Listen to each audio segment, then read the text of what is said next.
Coming up next, right here only on Frontline Project, I will be giving my thoughts and preview for No Way Out 2012. That's right, No Way Out is back. Hopefully it will stay back. I cannot wait for it, and I'm going to be giving my picks and predictions. Also, as well, giving my thoughts on my favorite No Way Outs, and what are your favorite No Way Outs of the past. Until then, you know what's coming up next, guys? That's right, roll that damage out. So give me reason to prove me wrong, to wash this memory clean. Let it be enough to reach the truth that lies across this new divide.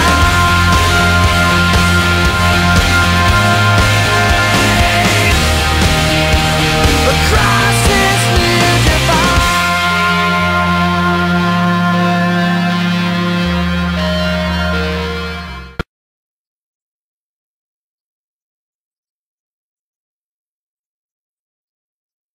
So first things first, I am going to talk about my favorite No Way Outs, and just with the top 3 that I do have, I don't have the other past No Way Outs, otherwise I will be talking about them. Of course, I do enjoy No Way Out, I believe 2000 and 2001, some of my favorite ones there. Also, with one that I have here with No Way Out 2003, of course we got Rock and Hogan for the second time at No Way Out, with Hogan looking to get his revenge and take out The Rock this time, but of course that didn't exactly happen, and The Rock ended up defeating Hulk Hogan again at No Way Out with the help, I believe, of Vince McMahon and the member of La Resistance. So you got that there.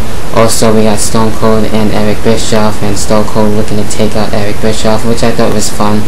Just to see Stone Cold kick Eric Bischoff's ass, it's always a great sight to see. And we also had another second encounter and a rematch from WrestleMania 19. Triple H taking on Scott Steiner, and you know, with their first encounter at WrestleMania, I didn't really mind that. I thought it was a pretty cool match, and they had that rematch here, which I believe Triple H again ended up getting the win there, so can't go wrong with that. And also, what we did have in the card here, we had Undertaker taking on the Big Show, which wasn't bad there. Billy Kidman and Matt Hardy for the Cruiserweight Championship. Can't go wrong with the Cruiserweights. Always fun to check them out in action, especially for the Cruiserweight Championship. Chris Jericho against Jeff Hardy was really cool. Definitely a match to check out too as well. And even with the extras on this DVD with The Rock and Hogan before their match at No Way Out was really some of the best stuff. Even with a post-Raw that wasn't really aired with Stone Cold in the dark promo, if you will. I thought that was really cool, so definitely some good stuff, and especially with the extras are really fun to watch. I must have watched them 1,000 times, and as much as I watch them, it never gets old. And I always watch, just about when I can, the past pay-per-views like No Way Out. I'll watch the past ones just to get me a little excited to watch the actual and upcoming pay-per-view, which will be No Way Out returning this Sunday. Another favorite No Way Out, definitely one of my favorites too as well. We got Eddie Guerrero on the cover of Rest in Peace, and this is where he won the WWE Championship for the first and only time in his career, and it's definitely a great moment. If you haven't checked it out, I don't know what the hell is wrong with you. Definitely go out and check this out too for No Way Out 2004.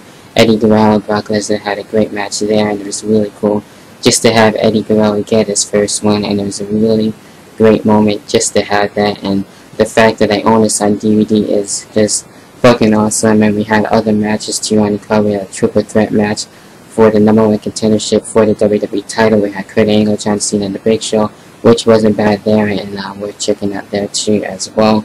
Again, some more cruiserweights in action. We got the 6-man tag team match against Ultimo Dragon, Paul London, and Billy Kidman taking on Tajiri Akio and Sakota there, so you know that wasn't bad there. We had Hardcore Holly taking on Rhino and Lydia and Jamie Noble, which you know was okay. You know, not really that much worth checking out, but you know it's definitely something interesting there. Rey Mysterio against Chavo Guerrero. Those two have had a lot of good chemistry and good matches over the years, so definitely check out No Way Out 2004. The last one on this countdown, I do have No Way Out 2005 with JBL right there on the cover, and you see the barbed wire steel cage, which I thought was really unique at the time. And it was a pretty cool match with JBL and the Big Show there too as well. And some of the things that we also do get to see, of course, that match was for the WWE Championship at the time. and that's where JBL ended up retaining and defeating the Big Show. Also, we had a #1 contenders match, and this one we had John Cena taking on Kurt Angle, and the winner faces the WWE Champion at WrestleMania 21, and that's where John Cena ended up getting the win there, and moving on to face JBL, and we all know what happened there, so, you know, that was cool, just to have John Cena taking on Kurt Angle. Good stuff, so go check that out. The WWE Tag Team Championships, and one of my favorite matches, and I really enjoyed going back to that match, and I really love the whole tag team with Eddie Guerrero and Rey Mysterio, with the both of them just being together, having really great chemistry, and I really enjoyed the tag team, and they took on the Basham Brothers, which I thought was a good match, you know, nothing to complain about there, and, you know, I did enjoy the Basham Brothers with some of the matches that they did have, and especially with Rey and Eddie. You can't go wrong with that, so I really enjoyed that, and that's just some of the stuff that is on No Way Out for 2005. Definitely go check out this DVD if you have not already, and that's just some of my favorite No Way Outs. Hopefully sometime down the road I will get to buy and pick up some of the past No Way Outs that I don't have yet. Maybe pick up No Way Out 2002 and complete my No Way Out collection, which I only have a few more, I believe, just to complete them all. So No Way Out has been a fun pay-per-view, and just by having it in the summer does feel a little bit weird, since we're used to having this pay-per-view around the winter and just before WrestleMania, and that is that pay-per-view just to get you ready and just to remind you that WrestleMania season is around the corner. So hopefully it will stick around, and definitely I would consider this, yes, as one of my favorite pay-per-views, so I am really excited for it, and let's get on with the pay-per-view matches and as all of my pay-per-view picks and predictions for No Way Out 2012. So with the first match, I am going to kick things off here with the pre-show match, just to get this the hell out of the way. And I don't really see a whole lot coming out of this match, and I don't really give a fuck about this match either. In this one, we have Brodus Clay taking on David Otunga, and every time you have David Otunga in the match, he doesn't really exactly come out on top, or doesn't really exactly get the win every time. So I'm not expecting a whole lot out of these two, so I am expecting to have Brodus Clay to come out on top and get the win and defeat David Otunga. So really, nothing really too special here with this pre-show match, so I can kind of care less about this. So Brodus Clay will be my pick for this match. Next match, we have the Divas Championship on the line. We got Layla taking on Beth Phoenix in this one, and I am looking forward for this one. You know, this should be a pretty good to good Divas match, and they have been promoting this on Superstars, and we haven't really seen them feud all that much lately since their recent match. So, you know, I am expecting a good to pretty good match out of these two, and it doesn't really matter to me who wins this match, honestly, too. Layla can get the win, and I'll be fine with it, and I think she does deserve the championship, and she has been proving herself that she wants the championship, and she has proven herself that she is a fighter and everything. So I don't really have any problems against Layla, too. Also, I wouldn't mind having Beth Phoenix get the win here and get her championship back and continue her reign and be dominant as the Divas champion once again. So it can go either way. I'm probably going to have to go with Beth Phoenix on this one, since Layla got the win at the last pay-per-view for Over Limit. So with that being said, Beth Phoenix for new Divas champion. Next match I will be talking about is for the Intercontinental Championship on the line. That's right, I cannot wait for this match. I think it's going to be a good match between my boy Christian taking on Cody Rhodes, and Christian will be defending his Intercontinental Championship. And recently he was in the Fatal 4-Way #1 Contenders match, and going against guys like Dolph Ziggler, the Great Khali, who I don't really give a crap about, and as well with Jack Swagger. And those four guys actually put on a good match, and just by the end of the outcome where Christian and Dolph Ziggler, of course Ziggler ended up winning that match, which I don't have anything against about either. Both of those guys showing how hungry they really are for the championship and how much it really means to them. Even though Christian does have the Intercontinental Championship, I would not be against either to have Christian take on Dolph Ziggler at SummerSlam. I think that would be one hell of a match to see, and I hope that we get to see something like that.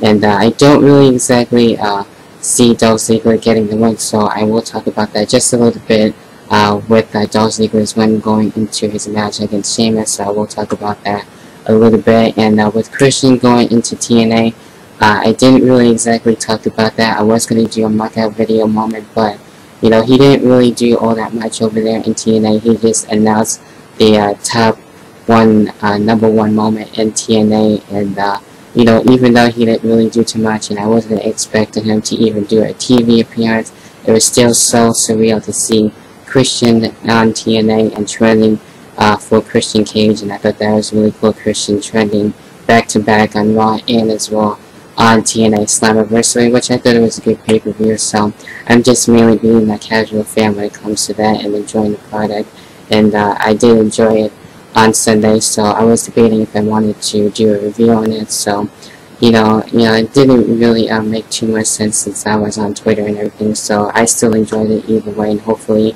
TNA will continue to step up the game, and I really was impressed. So even though with the last few weeks I haven't been all that into it, and it kind of messes up with my schedule since I'm going to class Tuesday nights from 6 to 9, and it messes me up there. But you know, it is what it is when it comes to that. So hopefully TNA will do good, and I'm getting off topic with that. So anyway, it was really cool to see Christian go to TNA just for one night, even though he didn't show up with the Intercontinental Championship.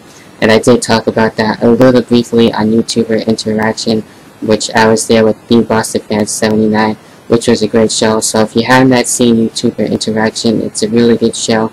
Thrash Maniac is the host on this channel, so go check it out. Links will be down below in the description box for you guys to check out as well.